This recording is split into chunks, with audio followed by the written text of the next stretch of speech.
ಎಲ್ರಿಗೂ ನಮಸ್ಕಾರ. ನಾನು ಲಾವಣ್ಯ, ಮೇಕಪ್ ಆರ್ಟಿಸ್ಟ್. ಇವತ್ತಿನ ಎಪಿಸೋಡಲ್ಲಿ ಪಾರ್ಟಿ ಲುಕ್ಗೆ ಹೋಗ್ಬೇಕಂದ್ರೆ ಅಥವಾ ನೀವೆಲ್ಲಾದರೂ ಈಚೆ ಹೋಗ್ಬೇಕಂದ್ರೆ ಸಿಂಪಲ್ ಆಗಿರೋ ಹೇರ್ ಸ್ಟೈಲ್ ಹೆಂಗೆ ಮಾಡೋದು ಅಂತ ತೋರಿಸ್ಕೊಡ್ತೀನಿ.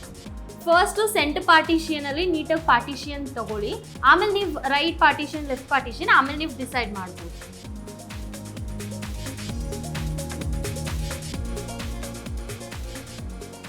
ಇದು ಎರಡು ಪಾರ್ಟಿಷಿಯನ್ ಆದಮೇಲೆ ಬ್ಯಾಕ್ ಹೇರ್ ಸ್ಟೈಲ್ ಹೆಂಗೆ ಮಾಡೋದು ಅಂತ ತೋರಿಸ್ಕೊಡ್ತೀನಿ. ನೀಟಾಗಿ ಒಂದೇ ಪಾರ್ಟಿಷಿಯನ್ ತಗೊಂಡು ಕರ್ಲ್ಸ್ ಹೆಂಗೆ ಮಾಡೋದು ಅಂತ ನೋಡೋಣ.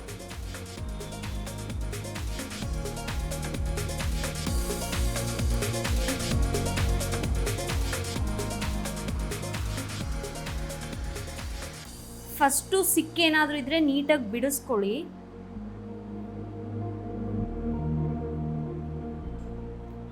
ಸೊ ಇದಿಷ್ಟು ಬ್ಯಾಕ್ ಕರ್ಲ್ಸ್ ಆದಮೇಲೆ ಫ್ರಂಟ್ ಪಾರ್ಟಿಷಿಯನ್ ನಿಮಗೆ ಸೆಂಟರ್ ಬೇಕಿದ್ರೆ ಸೆಂಟರ್ ಇಟ್ಕೊಳ್ಬೋದು. ಬಟ್ ಇವಾಗ ನಮ್ಮ ಮಾಡೆಲ್ನ ಕೇಳೋಣ ಅವ್ರಿಗೆ ಯಾವ ಥರ ಪಾರ್ಟಿಷಿಯನ್ ಬೇಕು ಅಂತ. ಮ್ಯಾಮ್ ನೀವು ಹೇಳಿ ಮ್ಯಾಮ್, ರೈಟ್ ಬೇಕಾ ಅಥವಾ ಲೆಫ್ಟ್ ಪಾರ್ಟಿಷಿಯನ್ ಬೇಕಾ?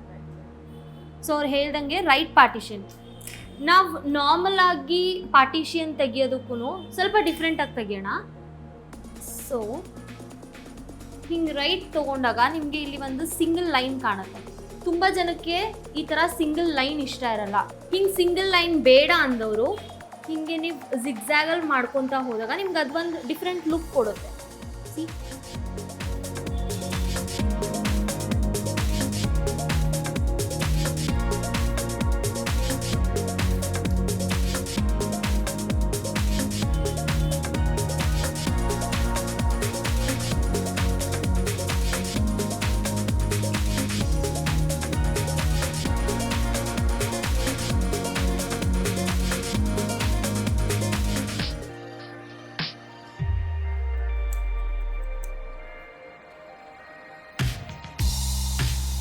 ಬೌನ್ಸ್ ಮಾಡಿ.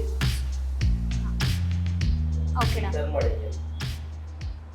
ನೋಡಿದ್ರಲ್ಲ ಈ ಸಿಂಪಲ್ ಆಗಿರೋ ಕರ್ಲ್ಸ್. ಇದನ್ನ ಇನ್ನೂ ಇಂಟೆನ್ಸಿಫೈ ಹೆಂಗೆ ಮಾಡೋದು ಅಂತ ನೋಡೋಣ.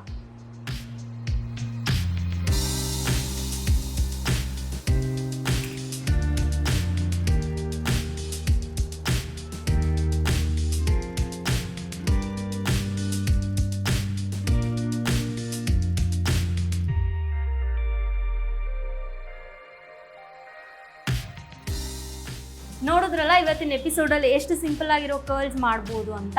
ಇದೇ ಥರ ಇನ್ನು ಮುಂದೆ ಬರೋ ಎಪಿಸೋಡಲ್ಲಿ ಬೇರೆ ಬೇರೆ ಥರ ಮೇಕಪ್, ಬೇರೆ ಬೇರೆ ಥರ ಹೇರ್ ಸ್ಟೈಲ್ ಹೆಂಗೆ ಮಾಡ್ಬೋದು ಅಂತ ತೋರಿಸ್ತೀನಿ. ನೋಡ್ತಾ ಇರಿ ವಿಜಯ ಕರ್ನಾಟಕ.